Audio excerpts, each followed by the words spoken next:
Hello everyone, welcome back to my YouTube channel. तो आप में से काफ़ी लोग मुझसे पूछ रहे थे कि सर आपके टेलीग्राम चैनल पे जो आप नोट्स अपलोड करते हो उसको हम कैसे एक्सेस कर सकते हैं। देखिए, अब यहाँ पर मैं आपको दिखा देता हूँ कि मेरा जो टेलीग्राम का चैनल का लिंक है दैट इज कॉल्ड t.me/skillix के नाम से। ये मैं हर वीडियो के डिस्क्रिप्शन में भी ये डाल देता हूँ। प्लस अगर आप इसके फाइल्स में जाके देखेंगे तो आप देखेंगे ऑलरेडी मैंने 100 से भी ज्यादा यहाँ पर पीडीएफ अपलोड कर दिए हैं। तो you can access all these PDF, you can download all these PDF and you can use it for learning.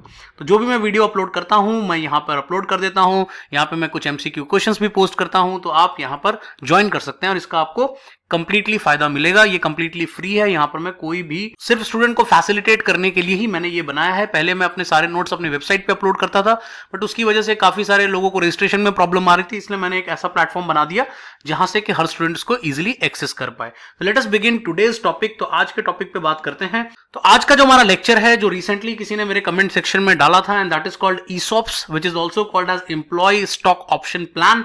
तो ये ह्यूमन रिसोर्स मैनेजमेंट का टॉपिक है और ये कंपनसेशन के चैप्टर में आता है और काफी डिटेल में कई बार पूछा जाता है। तो let's cover this topic today. So let us begin. सबसे पहले हम आज की लर्निंग ऑब्जेक्टिव्स के बारे में बात कर लेते हैं, that what we will be covering in this particular topic. So will be covering about the meaning of ESOPs, will be covering about the objectives, we'll also be covering about how to allocate ESOPs, we'll also talk about types, इसके types क्या होते हैं, हम इसके बाद terms क्या क्या इसमें यूज होते हैं उसके बारे में बात करेंगे, इसका प्रोसेस कैसे काम करता है एंड कुछ इसके एग्जाम्पल्स के ऊपर भी बात करेंगे। तो लेट्स बिगिन।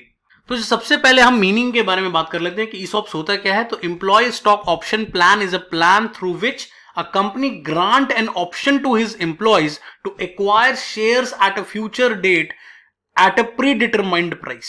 अब यहां पे कुछ चीजें हैं जो हमें समझनी पड़ेगी।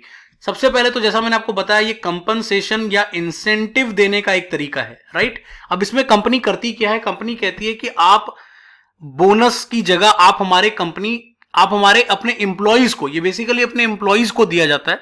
तो एम्प्लॉइज को कहा जाता है कि आप हमारे शेयर्स खरीद सकते हो, ठीक है, एक प्री डिटरमिन्ड प्राइस पे, ठीक है। जो भी प्राइस कंपनी डिसाइड करेगी उस प्राइस पर, जो कि जनरली मार्केट प्राइस से काफी कम होता है, तो उस प्राइस पे आपको शेयर एलोकेट कर दिए जाते हैं जो कि एक फ्यूचर डेट में आपको मिल जाएंगे, ठीक है। तो फॉर एग्जांपल की शेयर आपको हो सकता है 10 रुपए का मिल जाए, मार्केट में हो सकता है फ्यूचर डेट में उसकी वैल्यू 40 रुपए चल रही हो, तो कहीं ना कहीं आपको उसका फायदा हो जाता है। तो दैट इज कॉल्ड ESOP। अब इसमें कुछ बातों का ध्यान रखते हैं कि stock is a pre established price. यहां पर ऑलरेडी मैंने आपको जैसा बताया कि एक प्री डिटरमाइंड प्राइस होता है जिसको हम ग्रांट प्राइस भी कहते हैं, ठीक है। ऑन द अदर साइड एक pre specific period of time भी होता है कि कितने टाइम के अंदर आपको वो लेना पड़ेगा। तो that is called vesting period. ये आगे चल के हम टर्म्स में भी इसके ऊपर डिस्कशन करेंगे। Let's talk about the objectives. इसके ऑब्जेक्टिव्स क्या होते हैं, हम क्यों ESOPs कंपनी करती है। सबसे पहले to reward performance. Any employee who has performed really well, उसने अपने टारगेट्स अचीव किया है या कुछ इनोवेशन किया है या कोई भी ऐसी चीज किसी भी तरीका से वैल्यूएबल कंट्रीब्यूशन किया है ऑर्गेनाइजेशन में, तो उस पर्टिकुलर एम्प्लॉय को ESOPs का ऑप्शन दिया जाता है। इसके अलावा इनहैंस रिटेंशन। अब जितना ज्यादा ESOP एक बहुत ही अट्रैक्टिव इंसेंटिव होता है, तो इससे कहीं ना कहीं रिटेंशन रेट भी बढ़ता है, specifically in the top level management and the middle level management. तो यहां पर कहीं ना कहीं आपको रिटेंशन देखने को मिलता है बिकॉज ऑफ ESOPs, क्योंकि कंपनी का स्टॉक लेने का मतलब ये होता है, कंपनी के शेयर लेने का मतलब ये होता है कि कहीं ना कहीं आप उस कंपनी के एक ओनर हो गए, ठीक है। तो आप एक तरह से जब किसी कंपनी के आप ओनर हो जाते हो तो वहां पर जो आपका एक कमिटमेंट होता है, आपकी जो ऑर्गेनाइजेशन का को लेकर आपकी जो सोच होती है वो भी कहीं ना कहीं बदल जाती है। इसके अलावा अट्रैक्ट न्यू टैलेंट। ये एक अच्छा तरीका है कि नए से नए लोगों को आप अट्रैक्ट भी कर सकते हैं, नए लोगों को आप हाईलाइट करके बता सकते हैं कि हमारी कंपनी स्टॉक ऑप्शन प्लान भी ऑफर करती है। इसके अलावा रिवॉर्ड लॉयल्टी। कई बार जो कंपनी में पुराने लोग हैं जिन्होंने बहुत साल कंपनी में काम किया है, 20 साल 30 साल से कंपनी में लगे हुए हैं, उन लोगों को भी ये रिवॉर्ड के फॉर्म में दिया जाता है। So that is also possible. तो ये चारों चीजें ऑब्जेक्टिव का पार्ट बनती है ESOPs के।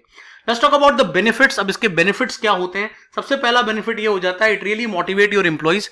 मोटिवेशन लेवल बहुत हाई हो जाता है, कमिटमेंट लेवल हाई हो जाता है, बिकॉज शेयर होल्डिंग का मतलब होता है you became a part of the company, you became an owner of the company for that much amount of shares you have. तो आपका कहीं ना कहीं आप ये सोचते हो कि अगर कंपनी को नुकसान होगा तो कहीं ना कहीं मेरे को भी नुकसान होगा, तो ये कहीं ना कहीं आपकी सोच हो जाती है।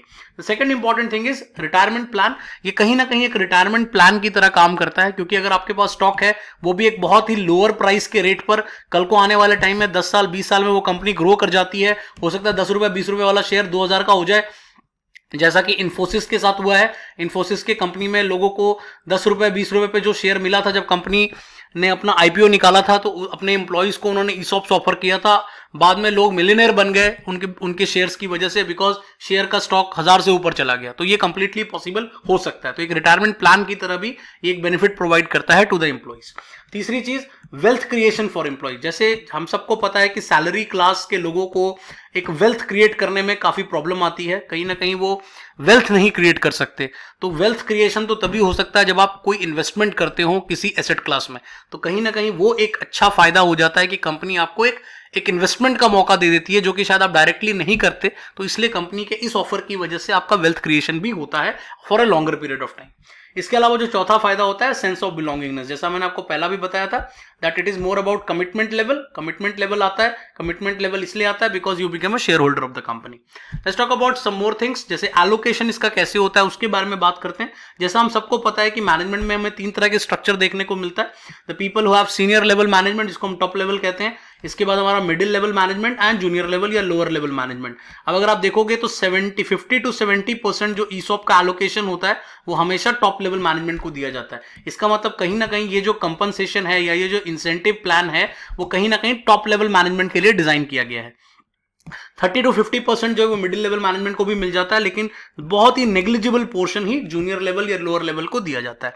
तो मोर एंड ओवर अगर मैं इसको सिंपल नटशेल में कहूं कि ज्यादातर जो टॉप लेवल लोग होते हैं, टॉप मैनेजमेंट लेवल में आते हैं, बोर्ड ऑफ डायरेक्टर्स में आते हैं, उन लोगों के पास ईसॉप्स का ऑप्शन सबसे ज्यादा होता है। लेट्स टॉक अबाउट कि इसके डिफरेंट वेज ऑफ एलोकेशन या इसमें डिफरेंट टाइप्स ऑफ एलोकेशंस क्या हो सकती हैं। तो पहला तो मैंने आपको बता ही दिया, एम्प्लॉय स्टॉक ऑप्शन प्लान, वो ऑलरेडी हम डिस्कस कर रहे हैं। इसके अलावा अलग एक और ऑप्शन इसमें तरीका होता है, that is employee stock purchase plan, and third is called share appreciation rights. अभी इन तीनों के बारे में हम डिस्कस में डिफरेंशिएशन के ऊपर बात कर लेंगे।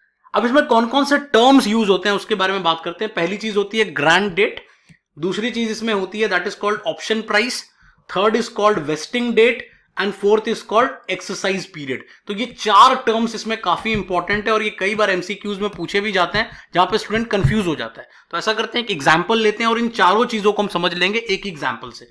अब यहां पर मान लीजिए कोई कंपनी है XYZ, जो एक आईटी की कंपनी है, और वो अपने 1 लाख शेयर कहीं ना कहीं प्राइस ₹10 पे कहीं ना कहीं ईसॉप्स में एलोकेट करना चाहती है। The company offers employee Amit, कोई अमित नाम का एम्प्लॉय है, उसको उन्होंने ऑफर किया 1 नवंबर को 2008 को उनको एक ग्रांट डेट दी गई, मतलब इस पर्टिकुलर डेट को उनको ऑफर किया गया, that is called grant date. फिर ऑप्शन ऑफ 1000 शेयर, कितने शेयर वो ले सकते हैं, तो वो 1000 शेयर ले सकते, तो ये उनका लॉट साइज हो गया, राइट। और उसके बाद आपका जो नेक्स्ट है that is called eight ₹10, that is called option price, मतलब आप ₹10 पे अपने 1000 शेयर को ले सकते हो, right. That is called your option price. और कितने पीरियड के अंदर अंदर आपको लेना पड़ेगा, that is with in 2 years and that is called your vesting period. तो इस तरीके से आप समझ पाओगे कि क्या ग्रांट डेट होती है, क्या ऑप्शन प्राइस होता है, क्या वेस्टिंग पीरियड होता है, राइट। तो 2 साल के अंदर अंदर अमित को ये ऑप्शन चूज करनी पड़ेगी, वरना ये लैप्स कर जाएगा, राइट। सो आफ्टर 2 years आप देख सकते हो कि हो सकता है 2010 में जो शेयर का प्राइस है वो कितना हो गया, ₹40 हो गया। मतलब आपको कितना ₹10 पे ग्रांट दे रही थी कंपनी, आप शेयर का प्राइस मार्केट में कितना चल रहा है, ₹40 चल रहा है। तो अमित अपने राइट को एक्सरसाइज कर सकता है, जो उसका एक्सरसाइज पीरियड है, बेसिकली 2 साल का जो उसको पीरियड दिया गया था उसके अंदर वो एक्सरसाइज कर सकता है इस ऑप्शन को, और वो सिर्फ ₹10,000 पे करेगा। 10,000 क्यों पे कर रहा है, क्योंकि 1000 शेयर है और ₹10 के रेट पे उसको मिल रहे हैं, तो वो 10,000 के रुपीस पे करेगा और उसको 1000 शेयर कंपनी के एलोकेट हो जाएंगे, जिसका मार्केट प्राइस अभी क्या हो जाएगा, 40,000 हो जाएगा। तो इस तरीके से ईसॉप्स आपको एलोकेट होता है एक प्री डिटरमाइंड प्राइस पे और एक प्री स्पेसिफिक पीरियड पे। अब इसका प्रोसेस कैसे काम करता है उसके बारे में बात करते हैं। सबसे पहले जो HR डिपार्टमेंट होता है वो एक ऑप्शन प्लान क्रिएट करता है कि what should be the right period, what should be the right price, how much share needs to be allocated. तो ये चीज HR की टीम डिसाइड करती है, एंड देन एम्प्लॉइज को ये ऑप्शन ऑफर किया जाता है, और फिर जो एम्प्लॉय होता है वो उस ऑप्शन को एक्सेप्ट करता है कि उसे एक्सेप्ट करना है या नहीं करना है, ठीक है। कुछ लोग हो सकता है मना कर दें, उनको लगता है नहीं यार ये कंपनी के शेयर आगे नहीं चढ़ेंगे, या उनको प्राइस थोड़ी हाई लग रही है तो हो सकता है वो मना कर दें। ऑन द अदर साइड कुछ एक लोग होंगे या कुछ एक कंपनीज के लोग होंगे जिनको वो अट्रैक्टिव लगेगा, तो वो कहेंगे हाँ ठीक है हम एक्सरसाइज करना चाहते हैं। फिर एक वेस्टिंग पीरियड होगा, जैसा अभी हमने डिस्कस किया कि वेस्टिंग पीरियड के अंदर अंदर फाइनली एम्प्लॉय अपना फाइनल डिसीजन ले लेगा कि उसको वो शेयर लेना है या नहीं लेना। एक बार जब एम्प्लॉय ने डिसाइड कर लिया तो उसके बाद वो HR को इंटीमेट कर देगा, HR will approve it, HR को पेमेंट कलेक्ट हो जाएगी, कंपनी जो एम्प्लॉय होगा वो पे कर देगा और उसके बाद जो शेयर होंगे वो उसके डीमैट अकाउंट में ट्रांसफर कर दिए जाएंगे। ठीक है, तो ये इस तरीके से काम करता है। अब इसमें जो सेकंड ऑप्शन था, हमने पहले भी बात की थी कि इसमें स्टॉक ऑप्शन प्लान के अलावा एक और ऑप्शन हमारे पास चॉइस होता है, that is called employee stock purchase plan. तो इसमें क्या होता है उसकी बात करते हैं। Employees are given the right to acquire shares of the company immediately. अब उसमें क्या होता है, एक वेस्टिंग पीरियड होता है। वेस्टिंग पीरियड का मतलब ये है कि आज 2008 में मान लीजिए मैं आपको एलोकेट कर रहा हूं, ऑप्शन दे रहा हूं, तो आप 2010 तक आप देख सकते हो। बट यहां पे क्या होता है, यहां पर इमीडिएटली आपको एक्वायर करना पड़ेगा, not at the future date. ESOP में क्या होता है, फ्यूचर डेट होता है। और जो ईएसपीपी होता है, जिसको हम एम्प्लॉय स्टॉक परचेज प्लान कहते हैं, यहां पर कोई वेस्टिंग पीरियड नहीं होता, आपको इमीडिएटली शेयर्स खरीदने पड़ते हैं। तो ये डिफरेंस याद रखना, ये कई बार एग्जाम्स में आ जाता है। और आपको जो प्राइस होगा बस वो मार्केट प्राइस से थोड़ा सस्ता मिल जाएगा। हो सकता है 10% 20% डिस्काउंट पे कंपनी ऑफर कर दे, ये पॉसिबल हो सकता है, लेकिन आपको शेयर इमीडिएटली लेना पड़ेगा। Share issued are subject to lock in period. यहां पे जो शेयर होता है उसका एक लॉक इन पीरियड होता है। As a result, the employee cannot sell the shares or the employee has to continue with the employer for a certain number of period. अब यहां पर जो शेयर अगर आपको मिलता है तो यहां पर एक लॉक इन पीरियड होता है। लॉक इन पीरियड का मतलब ये होता है कि हो सकता है आप 1 साल तक उस शेयर को नहीं सेल कर सकते, ये पॉसिबिलिटी हो सकती है। या एक और दूसरी पॉसिबिलिटी हो सकती है कि आप कंपनी को छोड़कर नहीं जा सकते अगर आप ये वाला ऑप्शन चूज करते हैं। तो ये दोनों चीजें यहां पर हो सकती हैं। वैसे फर्स्ट ऑप्शन वाला ज्यादा होता है, लॉक इन पीरियड 1 साल 2 साल का लगा देती है कंपनी की, आप उतने टाइम पीरियड तक मार्केट में शेयर को नहीं बेच सकते, ये लॉक इन पीरियड हो सकता है। अब इसमें जो थर्ड कैटेगरी आती है, that is called share appreciation right. अब शेयर एप्रिसिएशन राइट में क्या होता है, इक्विटी लिंक्ड परफॉर्मेंस रिवॉर्ड। अब यहां पे क्या होता है, कंपनी आपको इक्विटी के बेस पर रिवॉर्ड देती है, शेयर नहीं देती, आपको रिवॉर्ड दे देती है। ठीक है, realisation of appreciation without cash investment by employees. अब यहां पे कोई कैश इन्वेस्टमेंट नहीं करनी, मतलब आपको कोई पेमेंट नहीं करनी, आपको बस इक्विटी से रिलेटेड, मतलब कंपनी अगर एप्रिशिएट हो रही है तो कंपनी इक्विटी में अगर उनको फायदा हो रहा है, उनका शेयर बढ़ रहा है, तो उसके बेस पर वो आपको रिवॉर्ड कर देती है। तो ये यहां पर एम्प्लॉइज को रिवॉर्ड मिल जाता है एक तरह का, क्योंकि कंपनी ग्रो कर रही है इस हिसाब से। एम्प्लॉयर टू पे आउट कैश, यहां पर एम्प्लॉयर क्या करता है, कैश में पेमेंट कर देता है आपको। आपको शेयर वेयर कुछ नहीं मिलता, आपको कैश में पेमेंट मिल जाती है, आपको बोनस मिल जाता है एक तरह का कि भाई कंपनी अच्छा कर रही है, कंपनी ग्रो कर रही है। तो जैसे वो कंपनी अपने शेयर होल्डर को डिविडेंड देती है, वैसे अपने एम्प्लॉइज को बोनस दे देती है, उनको कैश में पे कर देती है, और इसी को हम शेयर एप्रिसिएशन राइट कहते हैं। तो आई होप आपको ये टॉपिक समझ में आ गया हो। मैंने तीनों तरह के इसमें ऑप्शंस आपको बता दिए, प्रोसेस बता दिया, टर्म्स बता दिए, आपको इन्फोसिस वाला एग्जांपल भी समझाया मैंने। तो I hope you understood this particular topic. If you really like my content, do subscribe to my channel, like the button and also share with other students, ताकि उनको फायदा हो। टेलीग्राम के बारे में मैंने आपको ऑलरेडी बता दिया है, आप ज्वाइन करें, आपको बहुत ज्यादा उससे भी फायदा मिलेगा। Thank you.